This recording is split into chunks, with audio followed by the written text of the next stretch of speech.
55 yards. This time he fumbles the ball. You must be out of your goddamn mind. What the hell is wrong with you people?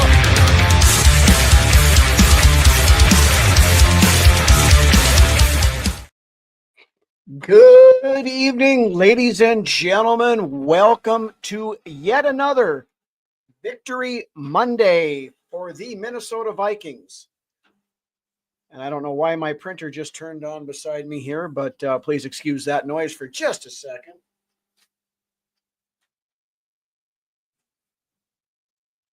I don't know what happened there. Something I tried to print an hour ago finally just decided to start while I was talking. Victory Monday, the Minnesota Vikings spoiling the revenge game of one Kirk Cousins in his return to Minneapolis yesterday to the tune of 42-21. Did not start out that way. Vikings started out slow again this week for what seems like I don't know how many weeks in a row, but in the second half, things wound up a little bit, and they turned a very close game into the third quarter into a blowout by the time the clock reached 0 at the end of the fourth quarter. No shortage of big plays. The one that kind of got it all started, people have been clamoring to see this kid all year long, Dallas Turner. On, I believe it was the second or third drive that Atlanta had, got through and did not get a sack, but knocked Cousins to the ground, leveled him pretty good. And it seemed like to me just after that, Kirk wasn't the same. I mean, that first drive, Kirk looked pretty sharp. But after that hit by Turner, it just seemed like he wasn't the same quarterback after that. And, us as Vikings fans know full well what happens to Kirk Cousins from time to time. And, I think it happened yesterday. Now, he did throw for 330 some yards, I believe it was. It was over 300 anyway. But Sam Darnold stole the show. 22 of 28, 347 yards for a 12.4 yard per reception average. Not one, not two, not three, not four, but 5 touchdown passes. That has not been done by a quarterback in a Minnesota Vikings uniform since 2004 by one Dante Culpepper. The 157.9 quarterback rating. This is how I don't understand the quarterback rating. How you could have the stat line that Darnold had and not have a perfect quarterback rating, I don't know. But the 157.9 is the highest QBR in Vikings history as well. Weak base, noodle arm. He didn't look all that great after that one hit. Good evening, Sarah, Disgusting Act, Dave, GMAC, Norsefius, everybody in the chat, good evening. Couple other things for Darnold, though. This was his 11th game with a QBR over 100. That is also the most in team history, passing Brett Favre and the aforementioned Dante Culpepper, who both had 10, and Darnold still got 4 games to go. So at some point, Sam even had to think, holy shit, how is this happening? You kind of saw that at the end of the game. You heard the crowd erupt on the even on TV when they started showing Jefferson and Addison and their numbers that they had yesterday. We'll talk about here in a minute. But then you got Darnold out there, who is normally fairly stoic, doesn't show a ton of emotion. But I mean, even he was getting into, he had the towel out there and he was whipping it back around, and the crowd was just eating it up. Love the Gabriel Murphy signing on Sunday. He played quite a bit yesterday. I was kind of surprised. Saw him in there a fair amount, and was in on some tackles. I don't remember what the stat line was, what he actually came up with, but I know he was in around the ball multiple times. I saw yesterday. Brian, good evening. But yeah, you can't say enough about what Sam Darnold did yesterday. That second half especially was the last 2 weeks in a row, he's been masterful in late in the game. Led the Vikings back from 13 down last week against or 13-6, I think it was at one point in time, against the Cardinals. And then, yesterday to just come, some of the plays that Darnold were making, I mean, they were fantastic. One where he hit Jefferson on that touchdown pass, he was dead to rights in the backfield. He should have been sacked, but, spun his way out of it and kept the play going and found Jefferson. He had a 49-yard touchdown pass and a 52-yard touchdown pass, one to Jefferson, one to Addison. I just can't say enough about what Darnold has done the last, we talked back after the Jacksonville game, when he threw the 3 interceptions, how, was there an issue with Darnold and everything else? And from what I've heard from the coaching staff and some of the other people in the know, Darnold took that to heart and he went to work after that game against Jacksonville. And he's found out that he doesn't have to force the ball to Justin Jefferson. And I think that is a big part of why he's gone 4 weeks now without throwing an interception. Darnold turns into a soulless ginger between the white lines. Hey, yeah, I mean, he's just been cold-blooded out there. It's, we've been asking for the Minnesota Vikings to do what they did yesterday. When they got the ball, they were up 14. Skull for life. Hey, good to see you, bud. Haven't seen you for a little bit. They got the ball up 14. We had that great interception by Byron Murphy, that one-handed catch that took him into the end zone. And then when I saw him take the knee, I'm like, dude, what are you doing? I thought, I didn't realize about the rule change where the momentum rule that would get it back out to the 1. I think he'd have got further than that if he would have taken it back out, could have got, 5, 6, 10-yard line, whatever. But, it didn't matter. They turned right around. They marched it all the way down the field and scored. I mean, but that last drive to put the game away, the running game came alive. Aaron Jones and Cam Akers were popping off runs. They were hitting those first downs. And then, kind of got the thing, okay, we're just going to run the ball and it's going to end up being, we're going to screw something up and they're going to have to punt it away. And then he threw that pass to Josh Oliver going across the middle that kept the thing going. That is the aggressiveness that I have been begging for Kevin O'Connell to show at the end of games when you have a lead. And yesterday they put their boot on the throats of the Atlanta Falcons and they didn't let it up. And that's, I'm hoping now that they realize that they can do that it happens more often. But Craven the Hunter, not bad. I prefer Darnold Schwarzenegger, but that's just me. Gingers have soul to collect them like comic books. I have not heard that one, Doc, but I'll keep that in mind. Finally hitting the shots he's been looking for since London. Yeah.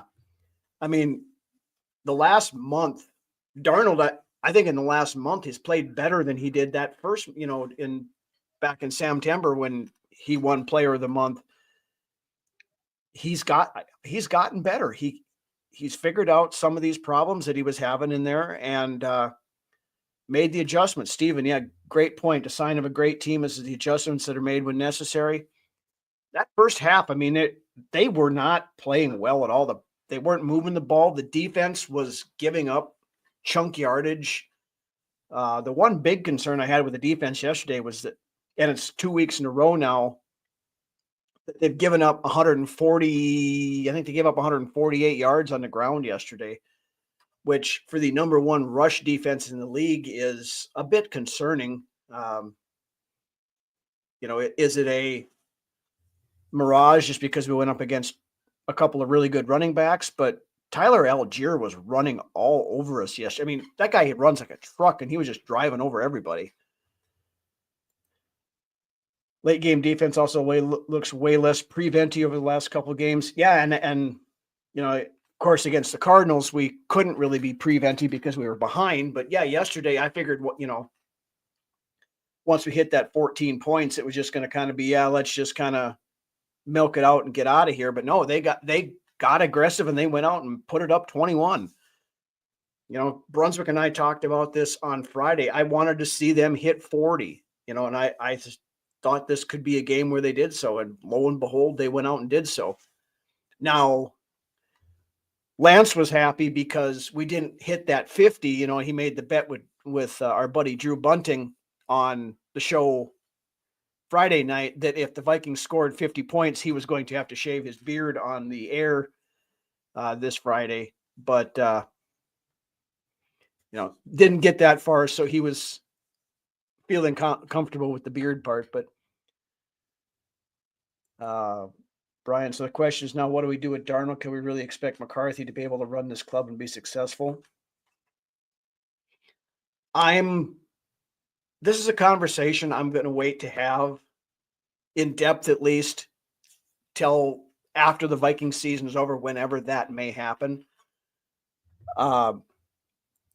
Dave, this is a very good point here on this whole thing. O'Connell is getting that reputation. He unlocked a level out of Kirk for the 2 years he was here that wasn't there before. And really, the way Kirk looked yesterday, I don't think it's there now. He took Sam Darnold, who widely regarded as a bust across the league, and has turned him into a legitimate, I don't care what anybody else says, a guy who should legitimately be in the MVP conversation. It's, Kevin O'Connell made this comment in the preseason before the draft when they were looking at quarterbacks, is that teams fail young quarterbacks far sooner than young quarterbacks fail teams. I honestly believe that it is the coaching. And if he can unlock Kirk Cousins and he can get this out of Sam Darnold, there's no reason why he can't get it out of JJ McCarthy as well. Yep.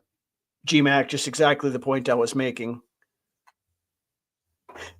Dave's happy for Lance. Yeah, the Brotherhood of the Beards sticks together on that one. Like Flores is tweaking his system this year as the season goes on. Yeah, I mean, he's made the adjustments when he's had to. Yesterday, of course, Gilmore out. Did that affect part of the reason why they gave up 350 yards? Maybe. Although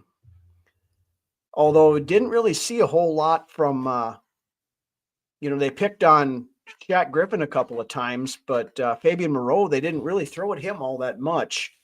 They played a lot more zone yesterday, and a lot of problems was when they were hitting those open holes in the zone. So is that, part of the problem? I think probably was. The pass rush hasn't really gotten home the last couple of weeks, and that's when the pass rush doesn't get home, that exposes the back end. I mean, we all know that. I was hoping we'd have got home more than we did yesterday, but, kind of is what it is. If Darnold takes us to the Super Bowl, do we sign him long-term? I don't think so. I mean, I reserve the right to change my mind on that between now and the time the season is over. But I think you stick to the plan as it sits right now. Darnold is going to get a payday, and he's going to absolutely deserve it. But is it going to be with Minnesota? I don't think Minnesota wants to go back into that thing of being locked down with a ton of money into a quarterback when there's so many other holes to fill on this team yet. interior offensive line. That's one thing I want to talk about here before we get into the weeds on too many other things. Garrett Bradbury was garbage yesterday. Again, he's been bad. He hasn't been good all season, but he's been extremely bad the last couple of weeks. Brandel yesterday, that one time, the one sack that Darnold got, he turned the wrong way and let his guy go right on past him. And then it was on I don't know if it was Akers or Jones that tried to throw a chip on him, and it didn't happen. Darnold got flattened. Interior offensive line has got to be high priority in free agency next year. I don't think you want to go into the draft with that. I think you want to try to find, and I haven't looked at the potential free agents for 25 to see who's out there for centers and guards, but I think with that cap space we got, that has to be something that's addressed very early in free agency. Jalen Redmond has been a stud. He has been one of the very pleasant surprises the last few weeks. He had 2 batted balls yesterday, I believe.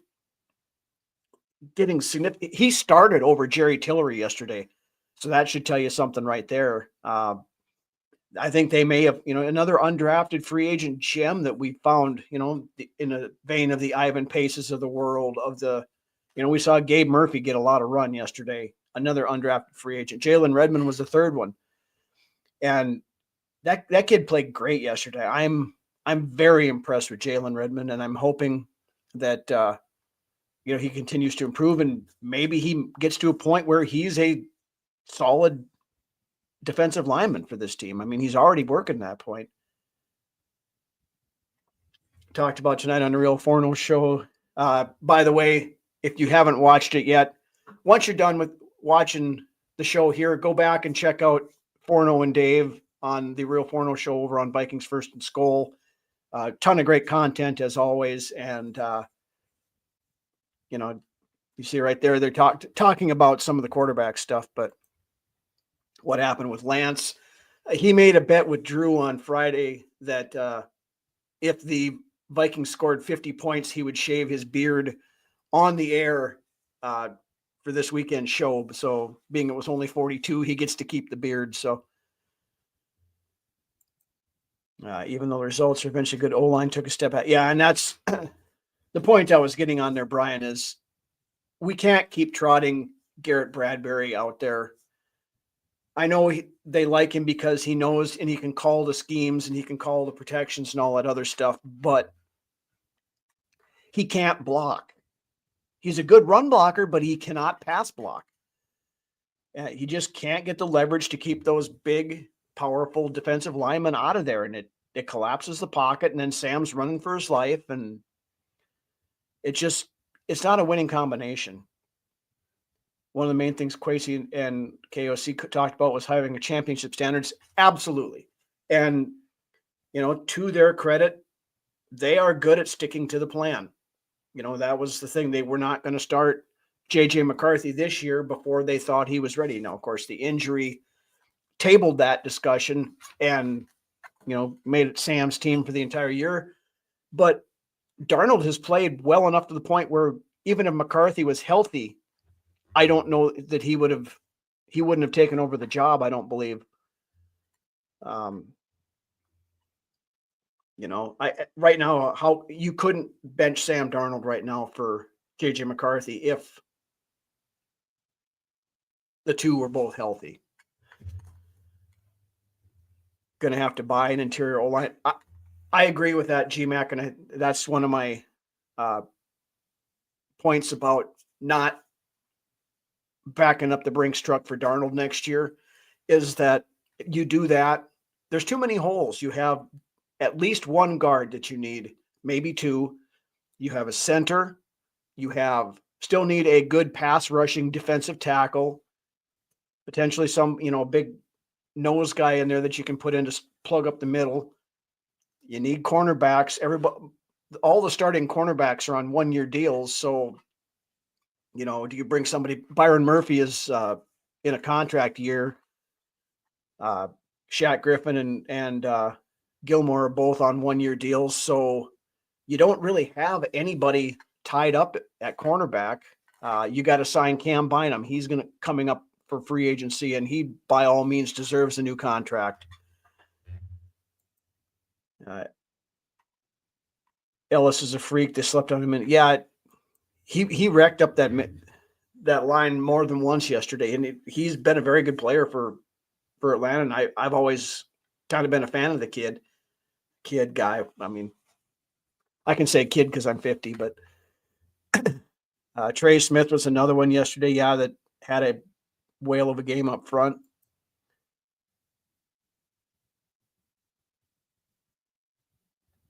Trey Smith from the Chief won't be able to pay him. Yeah. Forget sand in his pants, Bradbury needs lead in his ass. He needs something to keep from.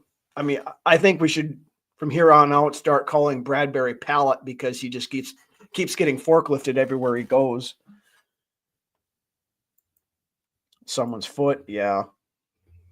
But yeah, I don't want to spend too much time being a downer tonight because we've been asking for a big win by the Vikings, and it's a 3-score win, 21 points. I mean, it's not 17, barely 3 scores. It's a full 3-touchdown victory yesterday, and that's something we haven't seen since the Houston game. And they came out in that second half.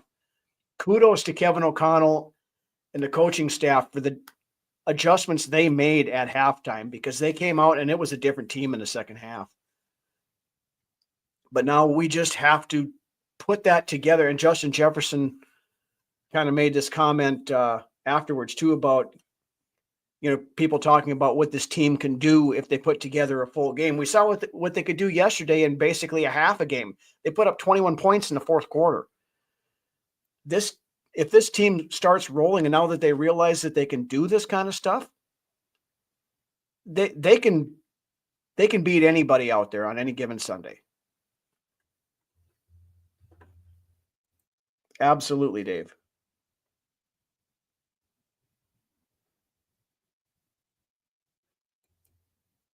The mystery box thing, yeah, I'm not a big Family Guy fan, but I have seen that one, so I get what you're saying there.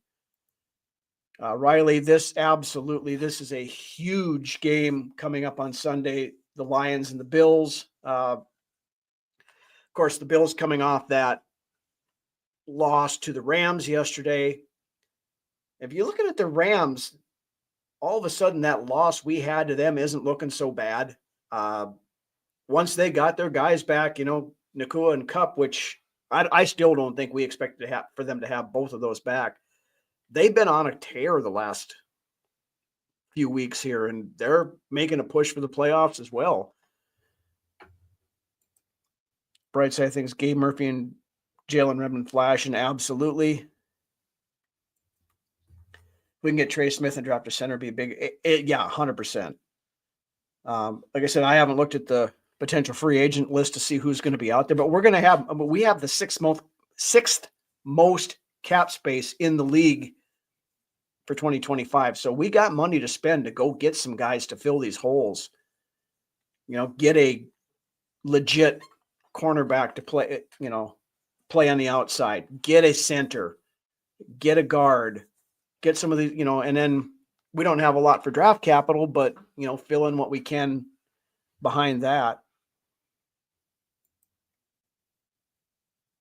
Yeah, it's easy to get into that feeling, Brian. I know I hear this, I feel the same thing, and I catch myself in some of these games, say, oh, here we go. And then it's like, no, they're coming back. And it's, at some point in time, we just have to realize that this culture and this team is different. Will the results in the end of the season be different?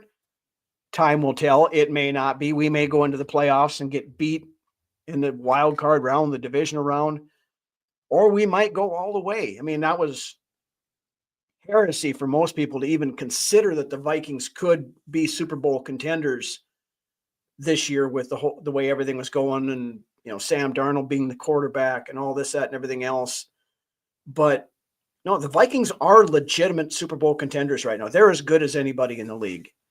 Are they blowing them out by 40 every week? No, they haven't been. No, they did. They blew it out by 21 yesterday. But they can go toe to toe with anybody. And the thing with the Vikings, they've shown it multiple times. They are never out of a game. It doesn't seem like, because they can start off slow like they did against Arizona and come back for 14 points in the fourth quarter to win the game. It can be a tie game going into the third quarter and end up winning by 21 like they did yesterday.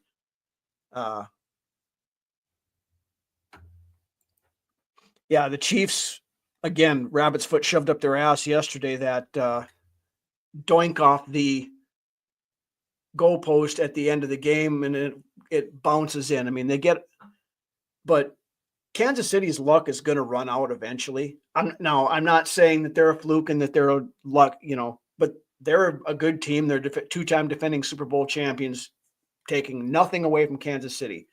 Mahomes is who he is. Andy Reid is one of the best coaches in league history, but they can't keep on forever. I mean, we said that with Tom Brady too, and he did for however many years, but center from Wyoming, I'm watching, Samoan 6'2", 325, has a nasty streak. Perfect. Sign me up. I haven't watched him, but that sounds good to me, Dan. I think we need to take a check on him. Lions have looked beatable. The Lions should have gotten beat the last 2 weeks. Chicago should have beat them on Thanksgiving had it not been for that god-awful thing that finally got Eberflus fired.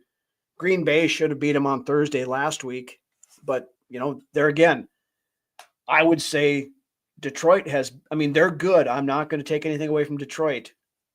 Kirby Joseph can go fuck himself with a baseball bat, but he tried to take out Tucker Kraft's knees in that game last Thursday, and to Tucker's credit, he saw it coming and jumped up out of the way.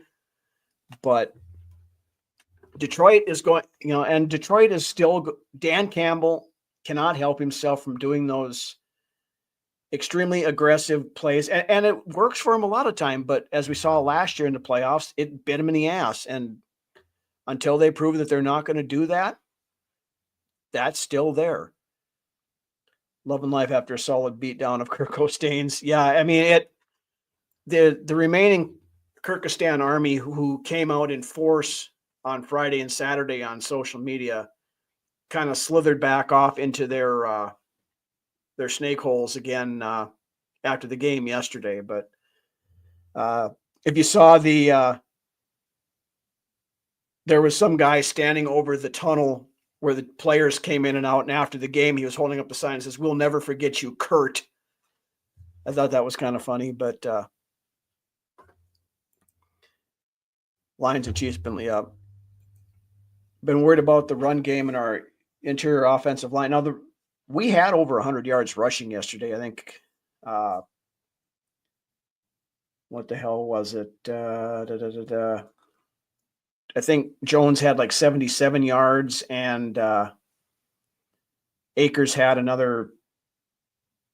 Yeah, Aaron Jones, 13 for 73 and a touchdown with a long of 15. Akers, 5 for 37 with a long of 25. So the run game was working. We just didn't use it a whole lot. We kind of got away from it there in the second quarter, and I'm not sure why, because it was working in the first quarter. But, they got back to it. And then when they needed it at the end of the game, they're on that long drive that milked off most of the clock. It was there. So I'm not necessarily super concerned about the running game right now, as long as Aaron Jones has fixed his fumbling issues. But, it's something that we need to lean on a little bit more. O'Connell tends to get away from it more than I necessarily like all the time. I mean, yeah, I like the passing. I like the chunk yardage and everything else. But the thing that concerns me about the run game is the short yardage stuff. We don't, for some reason, have the confidence to try to run on these short yardage plays. I don't know if it's because we don't trust the offensive line, or I mean, Aaron Jones is fully capable of should be capable of getting a yard or two if necessary. You've got CJ Ham that should be fully capable of doing it. But it's the offensive line, I think, half the time just doesn't get the blocks that we need or the push. Good work environment. Yeah, it absolutely is, Doc. The culture, ownership facilities will be magnetic to FA players. Players talk to each other. They absolutely do. I mean, look, for example, Daniel Jones gets let go with the Giants, and he called Minnesota, from what I understand, is his representation called Minnesota and said, hey, I want to come here. I know I have issues in my game. I want to come here and learn from KOC to try to get my career back on track again. He had an opportunity to go to the Raiders to be a starter right off the get-go. And the Raiders are extremely hurting now because, of course, Minshew is out and Aiden O'Connell went down with an injury yesterday as well. But, I mean, he chose to come here and get paid $375,000 or whatever it was versus going to be a starter because he knows he needs work on his craft. And that says a lot for your coaching staff right there. Last 3 games are going to show where we are as a team. Yeah, I mean, Chicago looked like they quit yesterday. It'll be interesting to see if they come to play Monday night or not. I don't know what to expect out of that game right now.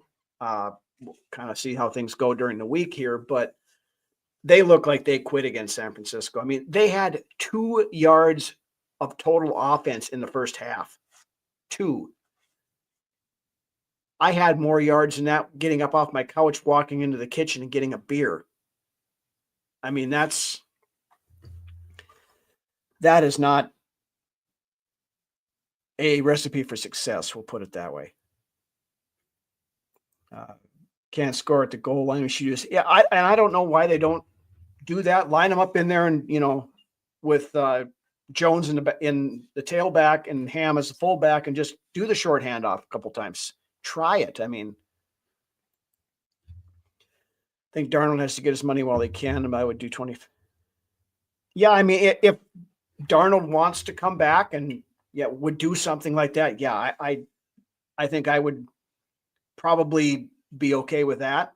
But I also do not fault Sam Darnold one bit for going out and getting, because some team is going to come in here and offer him $40 million. The way if he continues to play like he has the last few weeks, he's going to get 40 mil. Now, it would be awful damn hard to turn down $40 million to come back here for 25. But if he does do that again, it just tells you right there what the culture and this organization is to these players.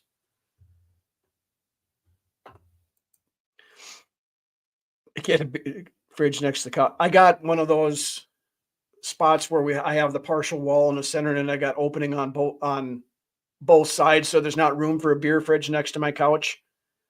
So the kitchen's right around the corner. So that's my exercise plan for during the games, is when I have to get up and walk into the kitchen and get another beer. Daniel Jones could be useful at the goal line. Jones isn't active, though. He wasn't he was on the sidelines yesterday, but not active. In order for him to be active, they would have to deactivate Nick Mullins, and they're not going to do that right now. They also they still have Brett Rippon on the roster, and I've heard some rumors that they're really liking what they're seeing out of Brett Rippon. There's a possibility there where Mullins is gone next year and Rippon is still as part of the system. I think Daniel Jones is probably the backup next year, but the last 3, because I'm just counting the Chicago. Yeah, I know, but that was the thing with, we have Seattle. In Seattle is always tough, and then we have Green Bay and Detroit. But I'm not going to discount Chicago just because it's a division game. and weird things happen. So I'm not looking past anybody yet, even though Chicago is an absolute dumpster fire. 40 million or more. I think so, Dave. You know, I've seen people, you know, the Spotrac goes out there with a market value of 33 million, which is what Baker Mayfield got in Tampa Bay. I mean, I think he could get more than that. Don't be surprised if we give him that 3-year, $100 million. I don't think the Vikings are going to commit to a 3-year deal to Sam Darnold. You know, like we talked about earlier, one thing, you know, about KOC and Kwesi is they stick to the plan, and the plan all along was for Sam Darnold to be the bridge guy this year until JJ McCarthy was ready. And as it sits right now, McCarthy's right on progress for his rehab and everything else, and he's going to be good to go. I mean, we look back, we remember back in preseason, McCarthy was playing every bit as good, if not better, than Darnold was at that point in time. Jarrett, don't make me reach through this computer screen and slap you. 2025 quarterback draft is trash. Yeah, it's you got one or two guys at the top. You've got Quinn Ewers, and you've got Dion's kid, and that's about it. Well, Beck is, I don't know if Beck's going to come out. He's injured now, I think, but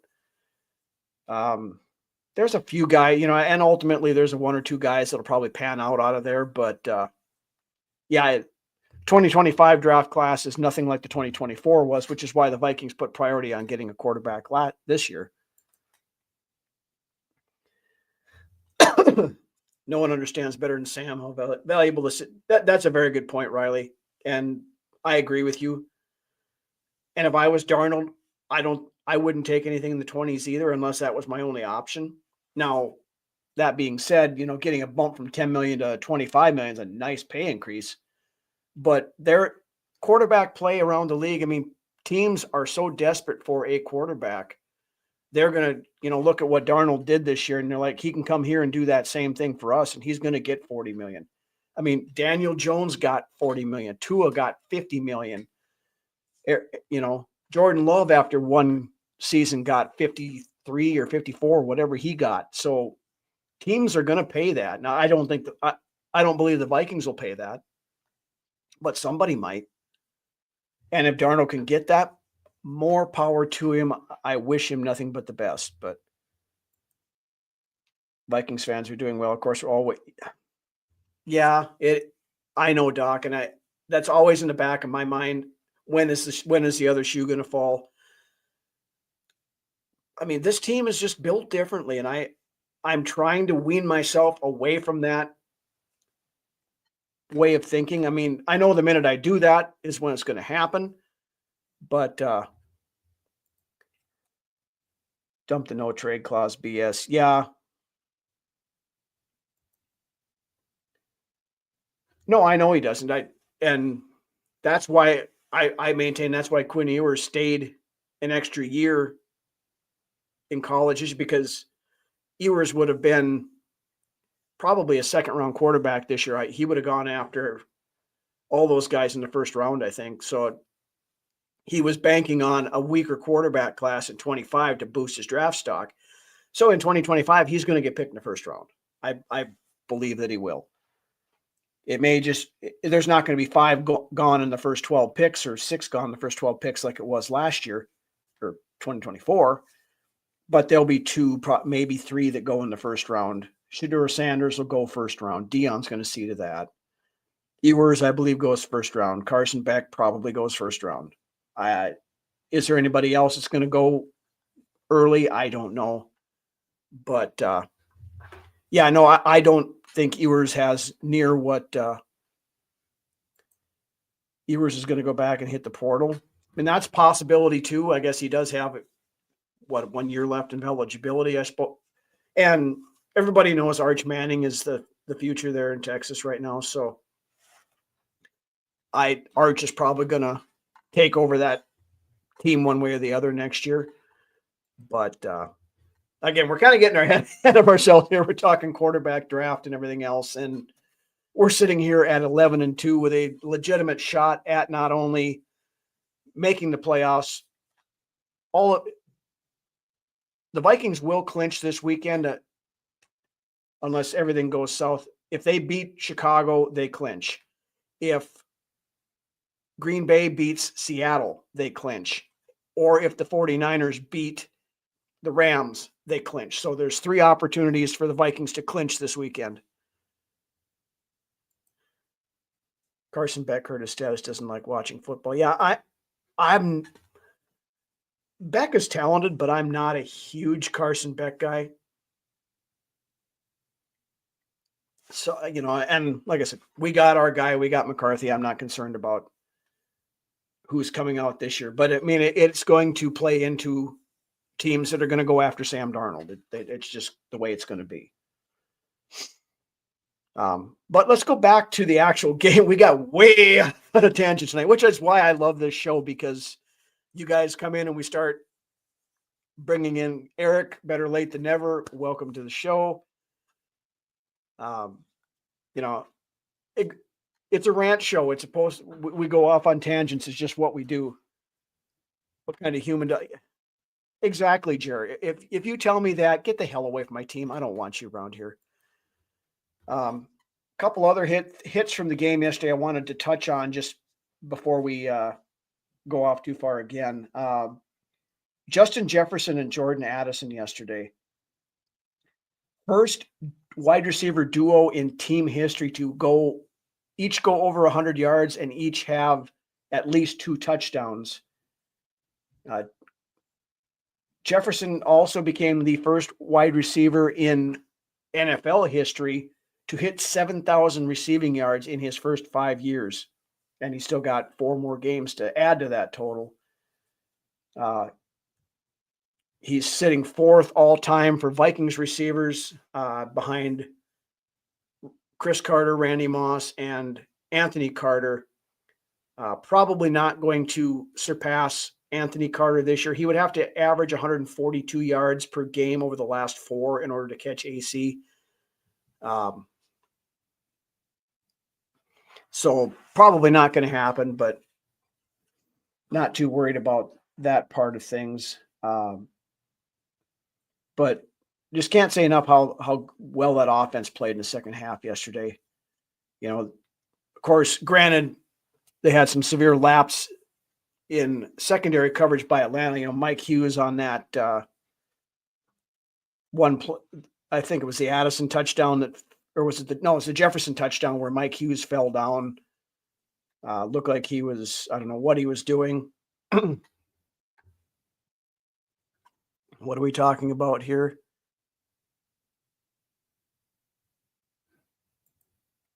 No, Eric, what's going on here? Anyone know what happened just before the half when Atlanta got the fall? Are we talking about the one on the field goal? From what I got out of it was they said that the Falcons lineman pulled down DePaulo and one of the guards when he came up through there. I didn't exactly see it, but apparently the officials saw it, and that was their reasoning for it. So I'm still not clear exactly on that one, but there was enough missed calls yesterday where I'm not going to bitch about getting one to go in our direction, because then, officiating sucks. We've talked about that time and time again over the season. You get bad calls, and then you'll get one that goes your way and kind of even stuff out a little bit.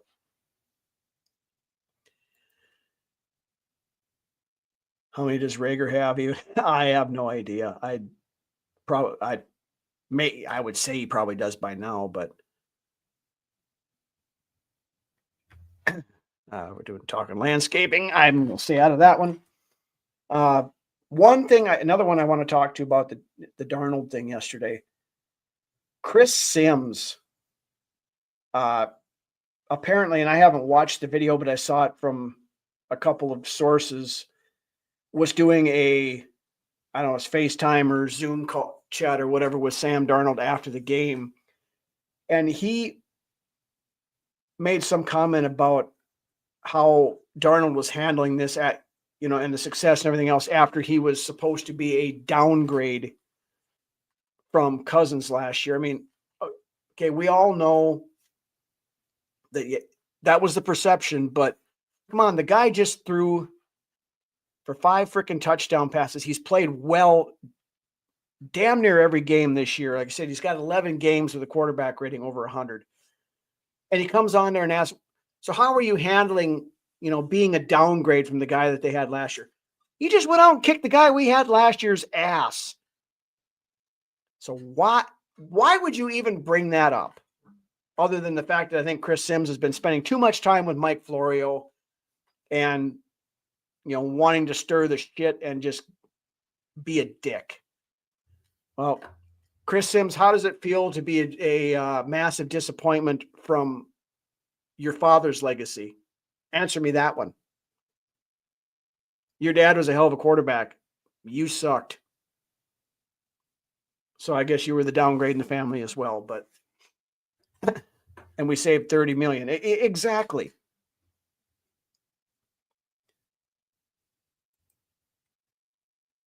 No, I know Norrisfius, and that's I wasn't going to start putting up the chat on the air because I didn't want somebody to get pissed off and get a report or some damn thing like that. But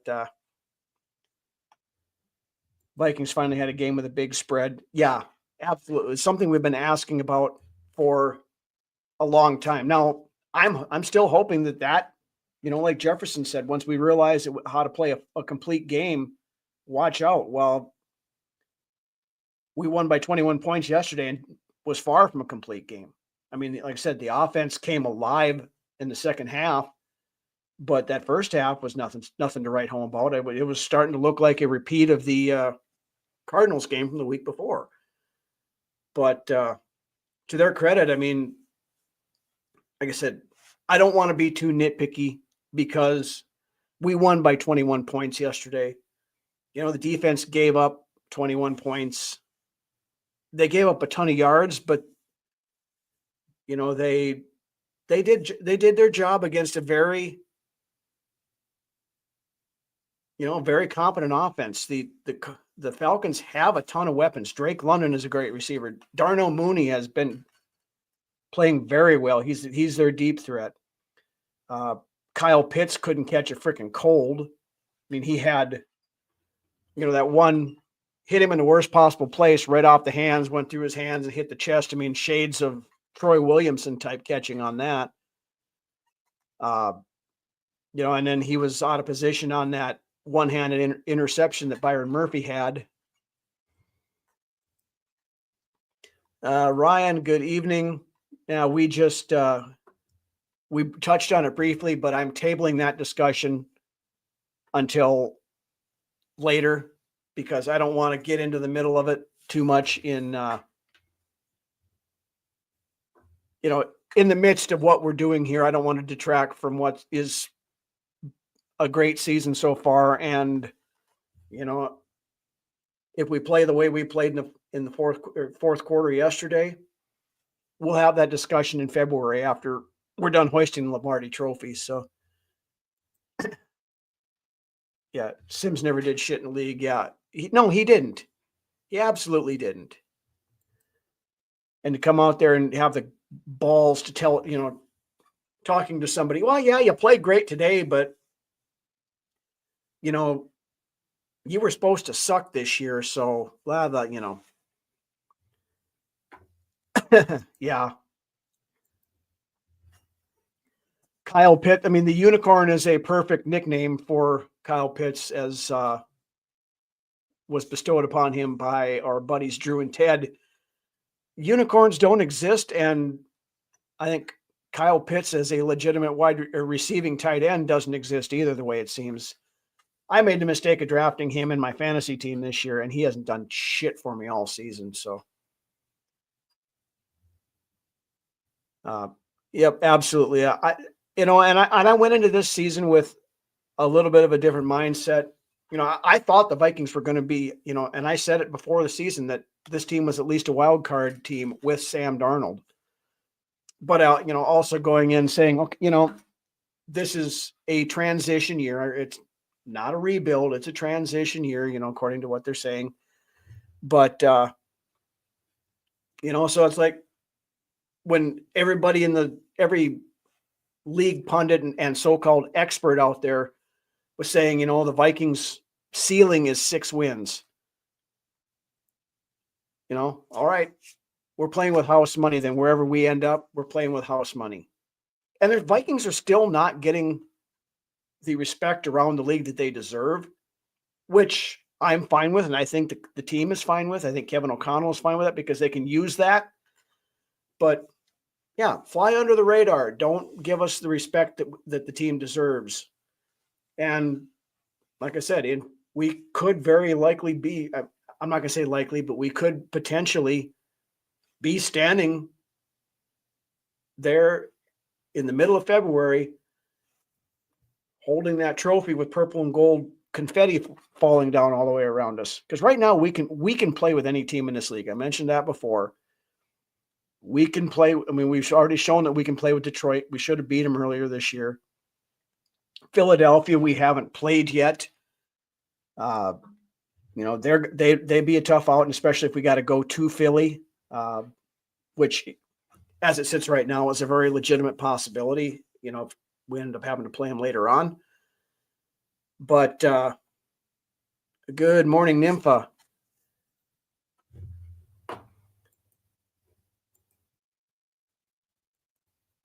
Concerned we might actually be feeling too confident. I hope not, Doc. I think KOC is going to, is very good at connecting with these guys and trying to keep them a little bit grounded.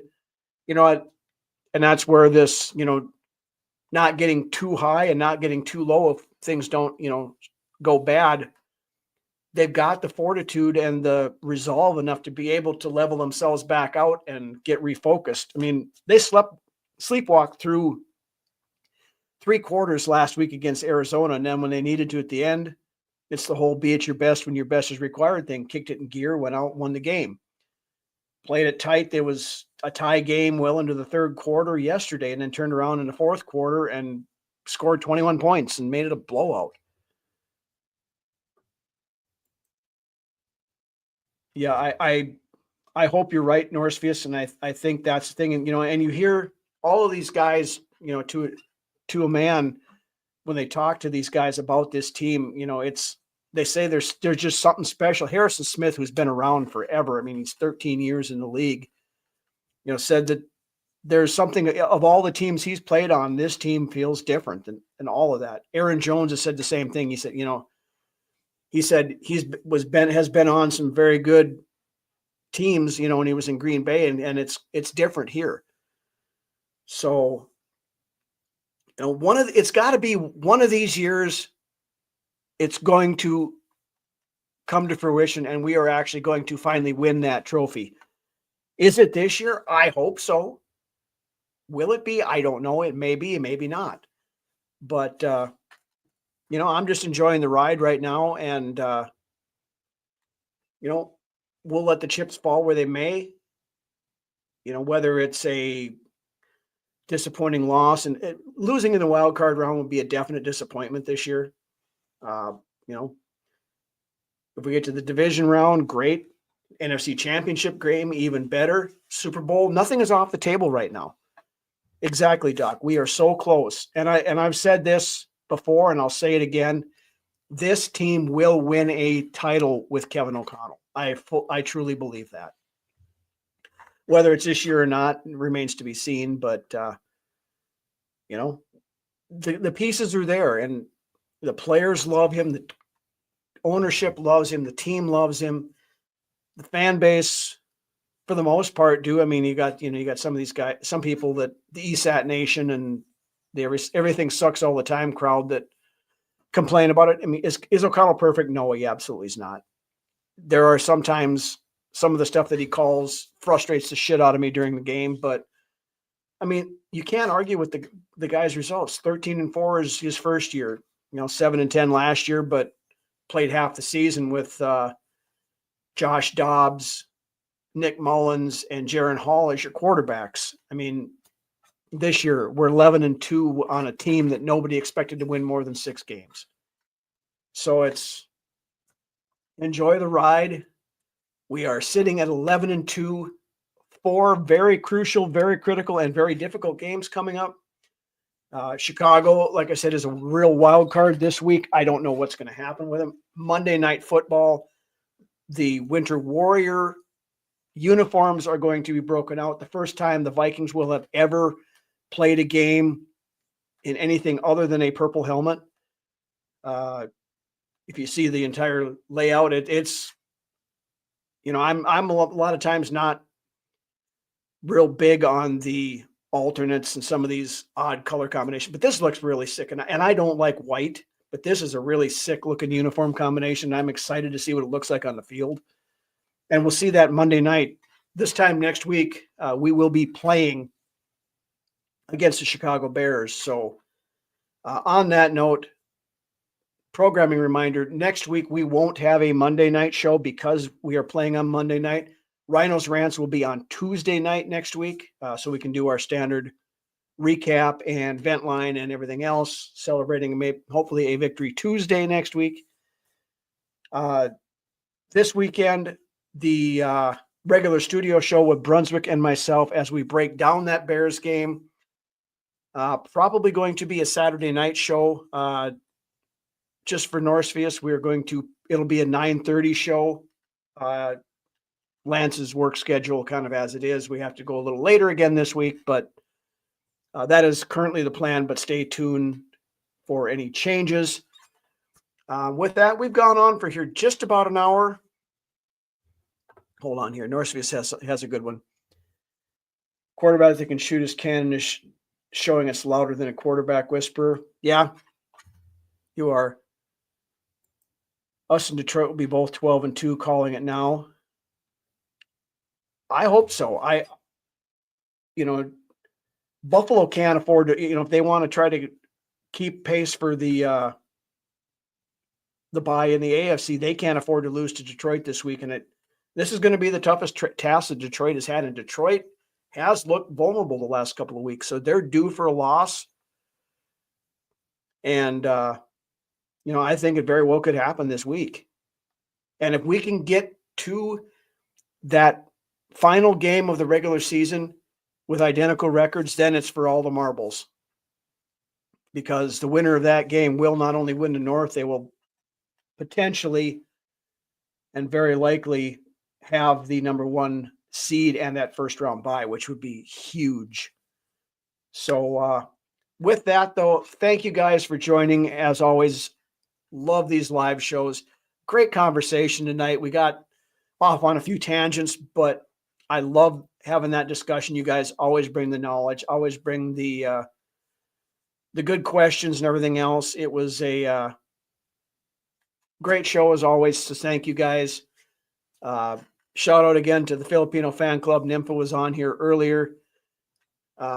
Be safe over there. I know there was a volcanic eruption not all that far from where you guys are at. So Godspeed, be safe over there with that. And again, thank you guys for everything. And you guys have a great rest of your week. And we will see you on Saturday night, live show. Brunswick and I doing the preview for the Bears Monday Night Football game. So have a great week, guys. We'll see you later.